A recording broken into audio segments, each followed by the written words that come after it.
కొచ్చిలోని పనంబిళ్ళి నగర్లో ఉన్న విలాసవంతమైన మ్యానన్స్ నెస్ట్ అనే ఇంటిని ఎప్పుడూ ఒక శ్మశాన నిశ్శబ్దత ఆవరించి ఉండేది. బయట నగరం తన సందడితో జీవం పోసుకుంది. వాహనాల శబ్దం, నిర్మాణ పనుల ధ్వనులు, జీవితం యొక్క నిరంతర ప్రవాహం. కాని ఆ భారీ గేటు లోపల సమయం స్తబ్దంగా ఉండిపోయింది. అక్కడ సెంట్రలైజ్డ్ ఎయిర్ కండిషనర్ యొక్క సన్నని శబ్దం మాత్రమే వినిపిస్తూ ఆదర్శ్ అనే 22 ఏళ్ల యువకుడు తన ఒంటరితనంలో జీవించాడు. అతను నగరంలోని ప్రముఖ బిజినెస్ స్కూల్లో చివరి సంవత్సరం MBA విద్యార్థి. కాలేజీలో అతనికి స్నేహితులు ఉన్నారు, నవ్వడానికి, మాట్లాడడానికి వ్యక్తులు ఉన్నారు.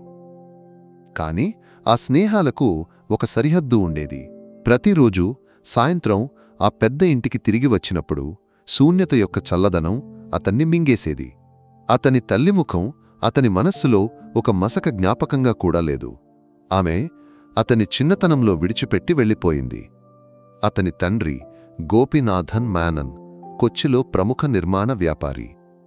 మేనన్ కన్స్ట్రక్షన్స్ అనే సామ్రాజ్యం యొక్క అధిపతి. అతనికి తన కొడుకు ప్రాణం. కాని ఆ ప్రేమను వ్యక్తపరచడానికి అతనికి ఎప్పుడూ సమయం దొరకలేదు. సైట్లు, మీటింగ్లు, బెంగళూరు, దుబాయ్లకు యాత్రలు, అది అతని ప్రపంచం. వారి సంభాషణలు ఎప్పుడూ బిజినెస్ మీటింగ్ అజెండాలా సంక్షిప్తంగా ఉండేవి.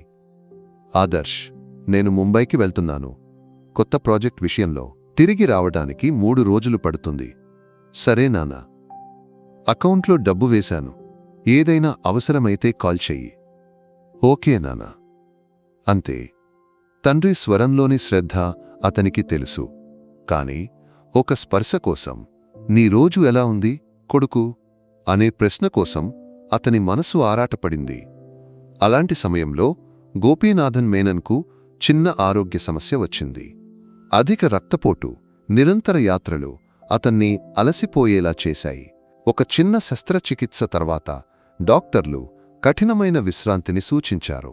మందులు, ఆహారం సమయానికి తీసుకోవాలి, మానసిక ఒత్తిడిని పూర్తిగా తప్పించాలి. ఆదర్శ్, నేను ఒక హోమ్ నర్సును ఏర్పాటు చేశాను. 1 నెలపాటు. నా కోసం కాదు, నీకు సహాయంగా. నేను లేనప్పుడు నీవు ఒంటరిగా ఇబ్బంది పడతావు అని తండ్రి చెప్పాడు. అలా అనిత ఆ ఇంట్లోకి వచ్చింది. తెల్లని కాటన్ చీరలో, నీలం పూలతో, ముఖంలో ప్రపంచంలోని మొత్తం దుఃఖాన్ని దాచినట్లుగా ఉన్న భావంతో ఆమె ఆ ఇంటిమెట్లు దాటి వచ్చింది. దాదాపు 30 ఏళ్ల వయసు. కాని ఆమె కళ్లలో ఒక రకమైన శాంతి ఉండేది. అది ఎవరినైనా ఒక్క చూపులో ఆకర్షించే, సహానుభూతిని కలిగించే లక్షణం. నేను అనిత. ఆమె సౌమ్యంగా తనను తాను పరిచయం చేసుకుంది. గోపీనాథన్ సార్ గురించి చూసుకోవడానికి ఏజెన్సీ నుండి వచ్చాను. ఆమె స్వరంలో ఒక ప్రత్యేకత ఉండేది. ఆ ఇంట్లో సంవత్సరాలుగా వినని స్త్రీ స్వరం. ఆదర్శ్ ఆమెను చూసి తల ఊపాడు. ఆ క్షణంలో ఆ ఇంటి నిశ్శబ్దతకు చిన్న భంగం వచ్చినట్లు అతనికి అనిపించింది. ఒక కొత్త ముఖం, కొత్త స్వరం. తన ఒంటరి ప్రపంచంలోకి అడుగుపెట్టిన ఆ స్త్రీ తన జీవిత గతిని మార్చివేయబోతున్నదని అతనికి తెలియదు. అనిత వచ్చిన తరువాత మ్యానన్స్ నెస్ట్లోని గడియార సూచీలు వేగంగా కదలడం మొదలైనట్లు అనిపించింది. ఆమె కేవలం హోమ్ నర్సు మాత్రమే కాదు, ఆ ఇంటి స్పందనగా, నెమ్మదిగా మారుతోంది. గోపీనాథన్ మేనన్ గురించి ఆమె ఒక దేవతలా చూసుకుంది. మందులు, కఠినమైన ఆహార నియమాలు, రక్తపోటు పరీక్షలు అన్నీ ఒక యంత్రం యొక్క ఖచ్చితత్వంతో జరిగాయి. కొద్ది రోజుల్లోనే అతనికి ఆమెపై పూర్తి నమ్మకం ఏర్పడింది. కాని ఆమె నిజమైన లక్ష్యం ఆదర్శ్. అది చాలా తెలివిగా, ఒక నైపుణ్యం గల శిల్పిరాయి నుండి రూపాన్ని తీసుకువచ్చినట్లు సూక్ష్మంగా ఉండేది. ఒకరోజు ఆదర్శ్ కాలేజీ నుండి అలసిపోయి వచ్చినప్పుడు ఆమె ఒక గ్లాసు నిమ్మరసంతో అతని దగ్గరకు వచ్చింది. చాలా అలసిపోయినట్లున్నావు, ప్రాజెక్టు ఒత్తిడా? ఆమె సహానుభూతితో అడిగింది. ఆ ప్రశ్న ఆదర్శకు కొత్తగా అనిపించింది. అతని తండ్రి కూడా అతని చదువు యొక్క భారం గురించి ఇంతగా ఆందోళన చెందలేదు. అవును అక్కా, కొంచెం ఒత్తిడి ఉంది అతను చెప్పాడు. అమ్మ దగ్గర ఉంటే నీకు ఇష్టమైనవి వండిపెట్టేది కదా ఆమె నవ్వుతూ అన్నది. అమ్మ అనే పదం అతని గుండెలో గాయంలా తాకింది. అతను గుర్తు తెచ్చుకోవడానికి ప్రయత్నించాడు. చిన్నప్పుడు తిన్న అవియల్ రుచి ఇప్పటికీ నా నాలుకపై ఉంది. మరుసటి రోజు భోజనానికి స్వదేశీ అవియల్ ఉంది. ఆ రుచి అతని నాలుకను మాత్రమే కాదు, జ్ఞాపకాలను కూడా తడమగలిగింది. అది ఒక ఆరంభం మాత్రమే. అతని పరీక్షల సమయంలో ఆమె నిద్ర వదిలి కాఫీ తయారుచేసి ఇచ్చింది. నీవు బాగా చదువుతున్నావు, భయపడాల్సిన పనిలేదు, అంతా బాగుంటుంది అని ఓదార్చింది. ఆమె అతని గదిని సరిచేస్తున్నప్పుడు అతని పుస్తకాలు, డైరీ గమనికలను గమనించింది. అతని ఇష్టాలు, ఆసక్తులను ఆమె అర్థం చేసుకుంది. నీ తండ్రికి ఎప్పుడూ బిజినెస్ మాత్రమే కదా? నీ బాధను ఎవరు చూస్తారు? ఒకరోజు ఆమె సహానుభూతితో అన్నది. ఆ మాటలు అతని మనసులో విషగింజలా పడ్డాయి. దాంతో తండ్రి పట్ల చిన్న దూరం పెరిగి అనిత తన ఏకైక ఆసరాగా అనిపించడం మొదలైంది. ఆమె తన కథలను అతనితో పంచుకోవడం మొదలుపెట్టింది. గల్ఫ్లో సంపన్న జీవితం గడిపిన భర్త షాజీ గురించి, అక్కడ జరిగిన ప్రమాదం గురించి, కోల్పోయిన ఉద్యోగం గురించి, అప్పుల గురించి ఆమె కన్నీళ్లతో మాట్లాడింది. ఒకప్పుడు రాజులా జీవించిన మనిషి ఇప్పుడు ఏమీ లేక. ఆమె మాటలు పూర్తి చేయలేదు. ఆదర్శ్ అన్నింటినీ పూర్తిగా నమ్మాడు. ఆమె సాంగత్యం అతనికి ఒక మాయమైనట్లు మారింది. కాలేజీ నుండి ఇంటికి తిరిగి రావడానికి అతను తొందరపడ్డాడు. ఆమెతో మాట్లాడుతూ సమయం గడిచిపోవడం అతను గుర్తించలేదు. తన జీవితంలోని రహస్యాలు, కలలు, నిరాశలు అన్నీ ఆమెతో పంచుకున్నాడు. అనిత అనే స్త్రీ తన తల్లి, స్నేహితురాలి స్థానంలోకి కలిసిపోతున్నదని అతను గుర్తించలేదు. ఆమె నేసిన విశ్వాసం యొక్క దారాలు అతన్ని ఎంతగా చుట్టుముట్టాయో అతనికి తెలియదు. బయట వర్షాకాలం ఉరుముతో కురుస్తోంది. గోపీనాథన్ మేనన్ ఒక బిజినెస్ అవసరం కోసం ఢిల్లీలో ఉన్నాడు. ఆ పెద్ద ఇంట్లో ఆదర్శ్, అనిత మాత్రమే. వంటగదిలో గిన్నెలు కడుగుతున్న అనిత యొక్క ఏడుపు విని ఆదర్శ్ అక్కడికి వెళ్ళాడు. ఏమైంది అనిత అక్క? అతను ఆందోళనతో అడిగాడు. ఆమె చీర కొంగుతో కళ్ళు తుడుచుకుంది. ఏమీ లేదు కొడుకు, ఆమె వణుకుతున్న స్వరంతో చెప్పింది. ఏమీ లేదా, నీవు ఏడుస్తున్నావు కదా, నాతో చెప్పు. అతని పట్టుదలకు ముందు ఆమె పగలబడి ఏడ్చింది. అతను ఆమెను పట్టుకొని సమీపంలోని కుర్చీలో కూర్చోబెట్టాడు. అన్నీ కోల్పోయాము కొడుకు, అప్పులతో మునిగిపోయాము. అంతకంటే పెద్ద దుఃఖం. అది చెప్పడానికి నాకు ధైర్యం లేదు. ఆమె ముఖం కప్పుకుంది. ఏమిటి అక్కా, నాతో చెప్పు. నాకు సహాయం చేయగలిగే విషయమైతే నేను. ఆమె ముఖమెత్తి అతన్ని చూసింది. ఆ కళ్లలో ప్రపంచంలోని మొత్తం వేదన నిండి ఉంది. అది డబ్బుతో తీరే సమస్య కాదు కొడుకు. మాకు పిల్లలు లేరు. పెళ్ళై 8 ఏళ్లయింది. షాజీ అన్న ప్రమాదం తర్వాత డాక్టర్లు చెప్పారు ఇక పిల్లలు కలిగే అవకాశం లేదని. ఆ ఒక్క కారణం వల్ల అతని ఇంటివాళ్లు, ఊరివాళ్లు నన్ను నిందిస్తున్నారు. ఒక బిడ్డ ఉంటే అతనికి జీవించడానికి ఒక ఆశ ఉండేది. నాకు కూడా ఈ నిందలు వినాల్సి వచ్చేది కాదు. ఆమె ప్రతి మాట ఒక కొరడాలాగా అతని మనస్సులో తాకింది. ఒక స్త్రీ అనుభవించే వేదన యొక్క లోతును అతను చూశాడు. ఇక చావు తప్ప నా ముందు వేరే మార్గం లేదు కొడుకు. అందరి ముందు నేను ఒక మచ్చగా జీవించడం కంటే అది మేలు. ఆమె లేచి ఆత్మహత్య గురించి మాట్లాడడం మొదలుపెట్టింది. ఆదర్శ్ ఆమెను అడ్డుకున్నాడు. అదేమీ వద్దు. ఎందుకు అలా? ఆమె అకస్మాత్తుగా అతని కాళ్లపై పడింది. నీవు నన్ను రక్షించాలి. నాకు ఒక జీవితం తిరిగి ఇవ్వాలి. ఈ జన్మ నీ కాళ్లపై పడి జీవిస్తాను. ఒక బిడ్డను ఇచ్చి నన్ను రక్షించు. ఆ మాటలు ఒక పిడుగులా అతని చెవుల్లో పడ్డాయి. అతను స్తంభించిపోయాడు. అతని లాజిక్, ఆలోచనలు స్తంభించాయి. ముందు కన్నీళ్లతో తన జీవితం కోసం యాచించే ఒక స్త్రీ. ఆమె కళ్లలోని దీనత్వం అతన్ని అస్తవ్యస్తం చేసింది. ఇది తప్పు అని అతని మనసు పదే పదే చెబుతోంది. కాని ఆమె కన్నీళ్ల ముందు అతని ప్రతిఘటన అంతా బద్దలైంది. ఒక జీవన్ని రక్షించడం కోసం అనే ఆలోచన అతన్ని ఆకర్షించింది. ఆ వర్షపు రాత్రి అతని జీవితంలో అతిపెద్ద తప్పిదానికి అతను తల ఊపాడు. ఆ వర్షపు రాత్రి తర్వాత మ్యానన్స్ నెస్ట్లోని వాతావరణం మారిపోయింది. ఆదర్శ్ లోపల అపరాధ భావం యొక్క నిప్పులు మండుతున్నప్పటికీ ఒక స్త్రీ జీవితాన్ని రక్షించాననే ఆలోచన అతనికి తాత్కాలిక ఊరటనిచ్చింది. కాని అనిత ముఖంలో నెమ్మదిగా మార్పు రావడం మొదలైంది. పాత దీనత్వం స్థానంలో ఒక రకమైన ఆత్మవిశ్వాసం నిండింది. ఆమె కళ్లలోని సహానుభూతిని యాచించే చూపు నెమ్మదిగా కనుమరుగైంది. రోజుల తర్వాత ఆమె ఒక కాగితంతో అతని దగ్గరకు వచ్చింది.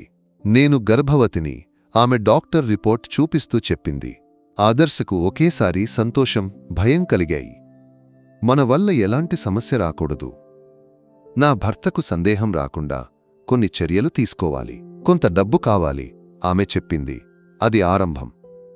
ప్రేమతో కూడిన సహాయాభ్యర్థనలు నెమ్మదిగా డిమాండులుగా మారాయి. ఆసుపత్రి ఖర్చులు, ప్రత్యేక మందులు, భర్త అప్పు తీర్చడానికి డబ్బు. ఆమె డిమాండ్లు పెరిగాయి. ఆదర్శ్ ఆలోచించకుండా తండ్రి అకౌంట్ నుండి డబ్బు ఇచ్చాడు. ఒకరోజు ఆమె భావం పూర్తిగా మారిపోయింది. నా గర్భానికి కారణం నీవు నన్ను లైంగికంగా ఉపయోగించుకున్నావని పోలీసులకు ఫిర్యాదు చేస్తే ఏమవుతుంది? ఆమె బెదిరింపు స్వరంలో అడిగింది. ఆదర్శ్ షాక్లో స్తంభించిపోయాడు. ఆమె తన ఫోన్ తీసి ఒక వీడియో ప్లే చేసింది. అది చూసి అతని రక్తం గడ్డకట్టిపోయింది. వారి సన్నిహిత క్షణాలను ఆమె రహస్య కెమెరాతో రికార్డ్ చేసింది. ఆమె ముఖంలో అప్పటివరకు కనిపించని క్రూరమైన చిరు విరిసింది. 1. నాకు 50 లక్షల రూపాయలు ఇవ్వు. లేదా ఈ వీడియో, నా ఫిర్యాదు నీ తండ్రి, పోలీసుల ముందు చేరతాయి. దాంతో నీ చదువు, భవిష్యత్తు అన్నీ ముగిసిపోతాయి. మోసపోయానని తెలిసినప్పుడు అతని ప్రపంచం తలక్రిందులైంది. ఆమె కన్నీళ్లు, దీనత్వం, కథలు అన్నీ ఒక ఉచ్చు అని అతను వేదనతో గుర్తించాడు. ప్రేమను నటించి తన జీవితంలోకి అడుగుపెట్టిన ఆ స్త్రీ యొక్క నిజమైన ముఖం ఒక భయంకర రూపంలా అతని ముందు బయటపడింది. అనిత యొక్క నిజమైన ముఖం చూసిన తర్వాత ఆదర్శ్ పూర్తిగా తలక్రిందులైపోయాడు. నిద్రలేని రాత్రులు, పీడకలలతో గడ్డకట్టి లేచే పగళ్ళు. అతని చదువులో శ్రద్ధ పూర్తిగా కోల్పోయింది. అతను స్నేహితుల నుండి, సమాజం నుండి తనను తాను దాచుకున్నాడు. అద్దంలో చూసినప్పుడు కూడా అతనికి తనపై తనకే అసహ్యం కలిగింది. ఈ అవమానం, గౌరవహానిని భరించి జీవించడం కంటే చావు మేలని అతను నిశ్చయించాడు. ఒక రాత్రి అందరూ నిద్రపోయిన తర్వాత అతను తన గదిలోకి వెళ్లి తలుపు మూశాడు. జీవితాన్ని ముగించేందుకు చివరి సన్నాహాలు చేస్తున్నాడు. రోజులుగా కొడుకు ప్రవర్తనలోని మార్పులను గమనిస్తున్న గోపీనాథన్ మేనన్కు ఏదో తప్పు జరిగిందని అనిపించింది. ఢిల్లీ నుండి తిరిగి వచ్చినప్పటి నుండి కొడుకు తనను తప్పించుకుంటున్నాడని అతను గమనించాడు. అతను ఆదర్శ్ గది బయటకు వచ్చి పిలిచాడు. స్పందన లేదు. అతని లోపల ఒక ఆందోళన కలిగింది. పూర్తి శక్తితో అతను ఆ తలుపును తోసి తెరిచాడు. లోపల జీవితం చేజారిపోయిన వ్యక్తిలా నిస్సహాయంగా నిలబడి ఉన్న కొడుకును అతను చూశాడు. తండ్రిని చూసిన వెంటనే ఆదర్శ్ నియంత్రణ కోల్పోయాడు. ఒక చిన్న పిల్లవాడిలా తండ్రి గుండెలపై వాలి బిగ్గరగా ఏడ్చాడు. ఏడుపు మధ్యలో అతను జరిగినదంతా ఒప్పుకున్నాడు. మోసం, వంచన యొక్క పూర్తి కథను. అన్నీ విన్న తరువాత గోపీనాథన్ మేనన్ ముఖం కోపంతో ఎరుపెక్కింది. కాని తర్వాతి క్షణంలో అతను స్వయం నియంత్రణలోకి వచ్చాడు. ఇప్పుడు తాను తల్లక్రిందులవ్వకూడదని, తల్లక్రిందులైన కొడుకుకు ఆసరాగా ఉండాలని అతను గుర్తించాడు. అతను కొడుకును గట్టిగా కౌగిలించుకున్నాడు. నీవు ఒక తప్పు చేశావు ఆదర్శ్, కాని జీవితాన్ని ముగించడం దానికి పరిష్కారం కాదు. ఈ మోసం వెనుక ఉన్నవారిని చట్టం ముందు నిలబెట్టాలి. ఇప్పుడు నేను చెప్పేది జాగ్రత్తగా విను. తండ్రి ప్రేమ మరియు ధైర్యం ఒక కథ. ఆ మాటలలో ఒక తండ్రి ప్రేమ, సంవత్సరాల అనుభవ సంపదతో కూడిన ఒక యోధుడి సంకల్పం ఉన్నాయి. ఆ క్షణంలో ఆదర్శ్ కోల్పోయిన ధైర్యం తిరిగి పొందాడు. తాను ఒంటరిగా కాదని, తన తండ్రి ఒక గొప్ప వృక్షంలా తనకు నీడగా ఉన్నాడని అతను గ్రహించాడు.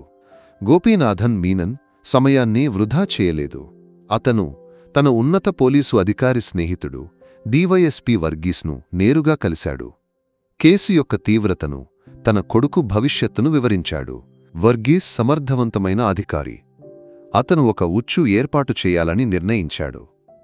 వారి పథకం ప్రకారం ఆదర్శ్ అనితను ఫోన్ చేశాడు. డబ్బు నేనిస్తాను, కాని 50 లక్షల రూపాయలు నా దగ్గర ఒకేసారి లేవు. మనం నేరుగా కలుద్దాం. నేను ముందస్తు మొత్తం ఇస్తాను. మిగిలినవి తర్వాత అతను వణుకుతున్న స్వరంతో చెప్పాడు. అనిత అంగీకరించింది. నగరం బయట ఎక్కువ రద్దీ లేని ఒక పాత గెస్ట్ హౌసుకు రమ్మని ఆమె కోరింది. నిర్ణయించిన రోజు డబ్బుతో నిండినట్లు కనిపించే ఒక బ్యాగుతో ఆదర్శ్ మరియు గోపీనాథన్ మీనన్ ఆ గెస్ట్ హౌస్కు చేరుకున్నారు. వారి ప్రతి కదలికను గమనిస్తూ వివిధ వేషాలలో పోలీసులు ఆ పరిసరాలలో స్థానం సంపాదించారు. కొంతసేపటికి ఒక కారు గెస్ట్ హౌస్ ముందు వచ్చి ఆగింది. అందులో నుండి అనిత మరియు ఆమె భర్తగా పరిచయమైన షాజీ ఆత్మవిశ్వాసంతో బయటకు వచ్చారు. షాజీ ముఖంలో ఒక నేరస్తుడి క్రూరత్వం స్పష్టంగా కనిపించింది. డబ్బు ఎక్కడా? షాజీ కఠిన స్వరంతో అడిగాడు. గోపీనాథన్ మీనన్ శాంతంగా బ్యాగ్ను వారివైపు చాపాడు. అనిత ఆ బ్యాగ్ను తీసుకుని ఆత్రంగా తెరిచింది. అందులో నోట్ల కట్టలు చూసిన వెంటనే ఆమె ముఖం విజయభావంతో మెరిసింది. ఆ క్షణంలో ఇప్పటివరకు వివిధ ప్రదేశాలలో ఉన్న పోలీసులు మెరుపు వేగంతో వారిని చుట్టుముట్టారు. డివైఎస్పీ వర్గీస్ ముందుకు వచ్చాడు. ఆట ముగిసింది. అనిత పోలీసులను చూసిన వెంటనే వారి ముఖంలో చిరునవ్వు మాయమైంది. తప్పించుకోవడానికి ఎటువంటి మార్గం లేదని గ్రహించిన వారు స్తంభించిపోయారు. బ్లాక్మెయిల్ మరియు డబ్బు తాకట్టు పెట్టే ప్రయత్నం కోసం పోలీసులు వారిని అరెస్ట్ చేశారు. అనిత ఫోన్లోని వీడియో ఒక ముఖ్యమైన సాక్ష్యంగా పోలీసు కస్టడీలోకి తీసుకోబడింది. పోలీసు జీపు సైరన్ మోగిస్తూ వారిని తీసుకుని వెళ్ళిపోతుండగా గోపీనాథన్ మీనన్ తన కొడుకు భుజంపై తట్టాడు. మోసం యొక్క చీకటి నుండి న్యాయం యొక్క వెలుగులోకి వారు కలిసి నడిచారు. పోలీసు విచారణలో అనిత మరియు షాజీ యొక్క నిజమైన ముఖం పూర్తిగా బయటపడింది. వారు ఒక పెద్ద మోసగాళ్ల బృందంలో భాగమైనవారు. అనిత యొక్క అందం మరియు నటనా నైపుణ్యాన్ని ఉపయోగించి సంపన్న యువకులను ఉచ్చులోకి లాగి డబ్బు తాకట్టు పెట్టడం వారి పద్ధతి. ఇంతకు ముందు కూడా వారు అనేక నగరాలలో ఇలాంటి నేరాలు చేశారని పోలీసులు కనుగొన్నారు. న్యాయ ప్రక్రియలు ముందుకు సాగాయి. బలమైన సాక్ష్యాల ఆధారంగా కోర్టు వారికి కఠిన శిక్ష విధించింది. ఈ సంఘటనలు ఆదర్శ్ జీవితంలో పెద్ద మార్పులను తెచ్చాయి. అతను ఇకపై ఒంటరి యువకుడు కాదు, జీవితంలోని అతిపెద్ద సంక్షోభాన్ని తన తండ్రితో కలిసి ఎదుర్కొన్నది అతనికి కొత్త ఆత్మవిశ్వాసాన్ని ఇచ్చింది. అతను మరియు అతని తండ్రి మధ్య బంధం మరింత బలపడింది. వారు కలిసి వ్యాపార విషయాలను చూసుకోవడం ప్రారంభించారు. అయితే ఆ మోసం యొక్క గాయం ఆరడానికి సమయం పట్టింది. గోపీనాథన్ మీనన్ తన కొడుకుకు ఒక మంచి కౌన్సిలర్ సేవలను అందించాడు. నెమ్మదిగా ఆదర్శ్ ఆ విపత్తు నుండి మానసికంగా బయటపడ్డాడు.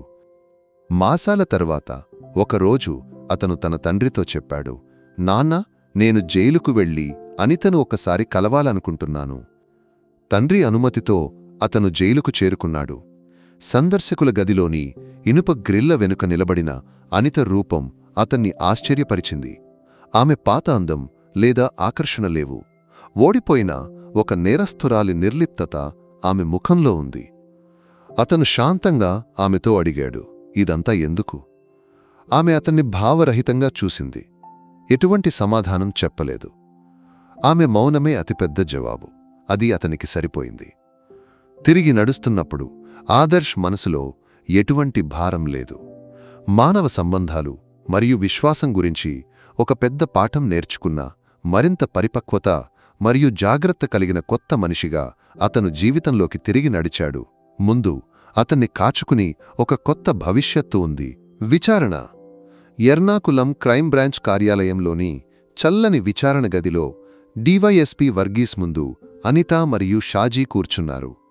అనిత ముఖంలో ఇప్పటికీ ఒక అమాయక స్త్రీభావం తీసుకురావడానికి ఆమె ప్రయత్నిస్తోంది. షాజీ కళ్లలో పోలీసులపై అసహ్యం నిండి ఉంది. నా పేరు అనిత. నేను ఒక హోం నర్సును.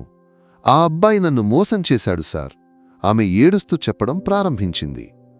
వర్గీస్ శాంతంగా టేబుల్పై ఉన్న ఆమె ఫోన్ను తీసుకుని ఆ వీడియోను ప్లే చేశాడు. ఆ దృశ్యాలను చూసిన వెంటనే ఆమె ముఖంలోని నటన యొక్క చివరి జాడ కూడా మాయమైంది. ఇదేనా మోసం? ఒక సంభాషణను రికార్డ్ చేయడం కూడా నేరం. ఇది మీరు రహస్య కెమెరాతో తీసినది. బ్లాక్మెయిల్, కుట్ర, డబ్బు తాకట్టు పెట్టే ప్రయత్నం. కనీసం 10 ఏళ్లైనా లోపల ఉండొచ్చు, వర్గీస్ చెప్పాడు. తరువాత షాజీ వంతు వచ్చింది. అతను మొదటి నుండి దాడి స్వభావంలో ఉన్నాడు. ఆమె నా భార్య. ఆమెను అతను బాధపెట్టాడు. మేము న్యాయం కోసం అడిగినది తప్ప. వర్గీస్ ఒక ఫైల్ తెరిచాడు. షాజీ, వయస్సు 38, అసలు పేరు రషీద్, పాలక్కాడ్ స్వస్థలం, బెంగళూరులో ఒక జ్యువెలరీ దొంగతనం కేసులో, చెన్నైలో ఒక రియల్ ఎస్టేట్ మోసం కేసులో నిందితుడు. అనిత అలియాస్ సీనత్, రషీద్కు సహాయకురాలు. మీ గల్ఫ్ కథలు, ప్రమాదం అన్నీ మేము నమ్ముతామని అనుకున్నారా? తమ నిజమైన చరిత్ర పోలీసుల చేతిలో ఉందని తెలిసిన తర్వాత వారి ప్రతిరోధం బద్దలైంది. నెమ్మదిగా వారు అన్నీ ఒప్పుకున్నారు. సంపన్న కుటుంబాల యువకులను లక్ష్యంగా చేసుకునే ఒక పెద్ద బృందంలో భాగమైనవారు వారు. అనిత యొక్క అందం మరియు నటనా నైపుణ్యం వారి ప్రధాన ఆయుధం. ఆదర్శ్కు ముందు కూడా వారు ఇలా అనేకమందిని ఉచ్చులోకి లాగి లక్షలు తాకట్టు పెట్టారు. విచారణ సాగుతున్నప్పుడు ఆదర్శ్ ఎంత పెద్ద ప్రమాదం నుండి తప్పించుకున్నాడో గోపీనాథన్ మీనన్ గ్రహించాడు. న్యాయ యొక్క చేతులు వారిని గట్టిగా పట్టుకున్నప్పుడు బయటతని కొడుకు జీవితం సురక్షితమైంది.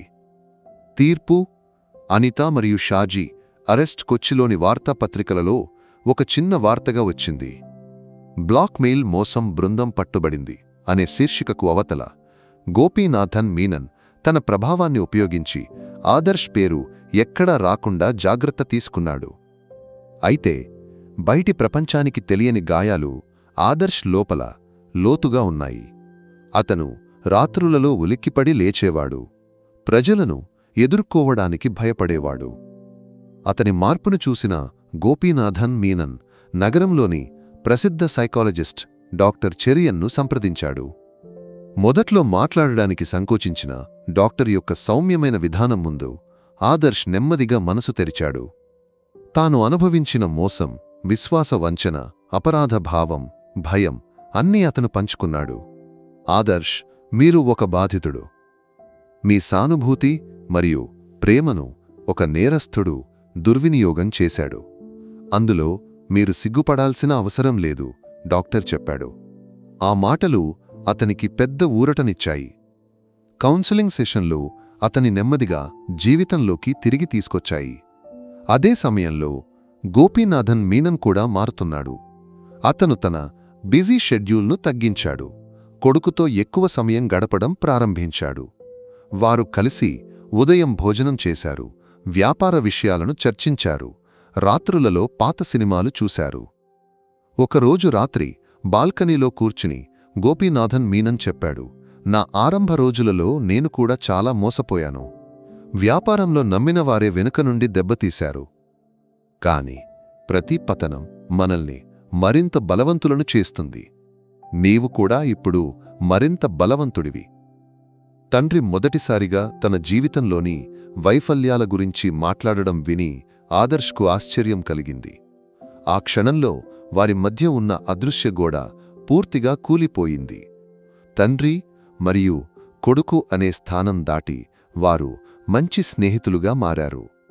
మోసం యొక్క గాయాలు ఆరడానికి సమయం పట్టవచ్చు, కాని ఆ గాయాలు వారిని మరింత సన్నిహితంగా చేశాయి. కోర్టు విచారణ. కోర్టు వరండాలోని చల్లని గల్లీలు ఆదర్శ్కు ఊపిరి ఆడనట్లు అనిపించాయి. ప్రతిసారి కేసు విచారణకు వచ్చినప్పుడు అతని గుండె వేగం పెరిగేది. అనిత మరియు షాజీ విచారణ నెలల తరబడి సాగింది.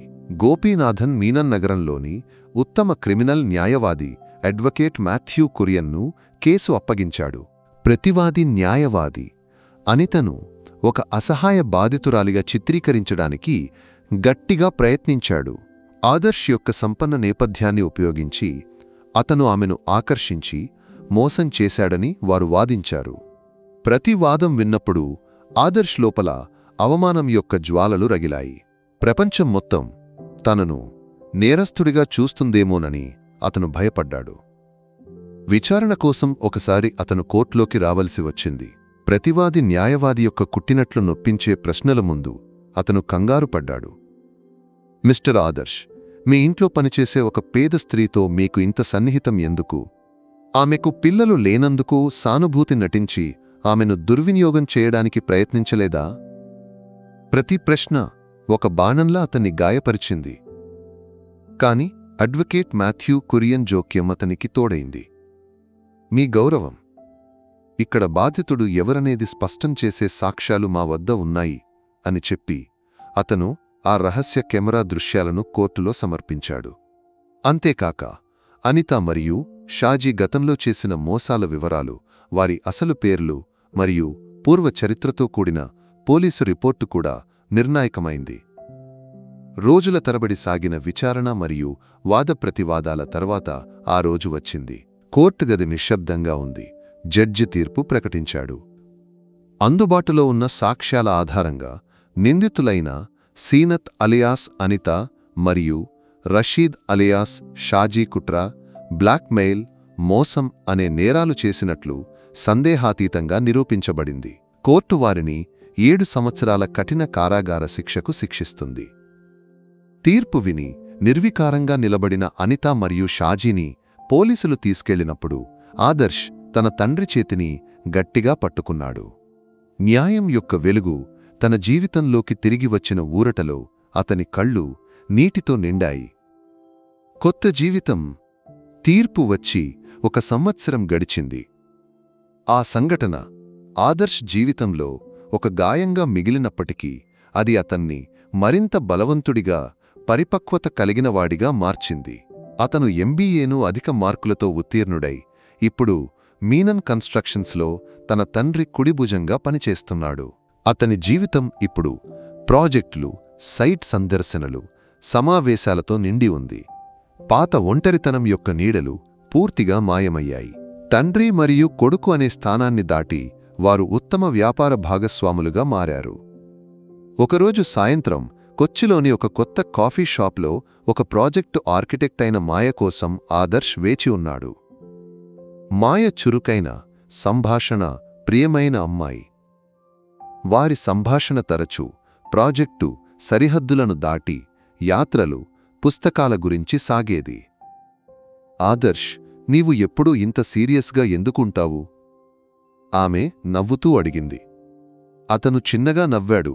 అలాంటిదేమీ లేదు. కొన్ని అనుభవాలు మనల్ని అలా చేస్తాయి. ఎలాంటి అనుభవాలు? ఆమె ఆసక్తిగా అడిగింది. అతను ఒక క్షణం ఆలోచించాడు. గతంలో అయితే అతను ఆ విషయాన్ని మార్చేవాడు. కాని ఇప్పుడు అతను అలా చేయగలిగాడు. ఒకసారి ఒకరిని అతిగా నమ్మాను. అందులో నుండి చాలా నేర్చుకున్నాను. అతను శాంతంగా చెప్పాడు.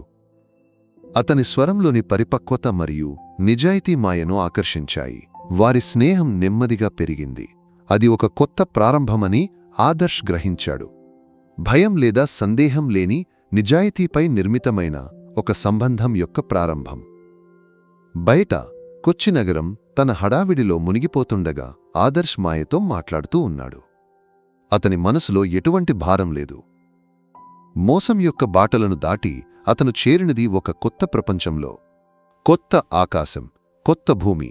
అక్కడ విశ్వాసానికి కొత్త అర్థాలు ఉన్నాయి.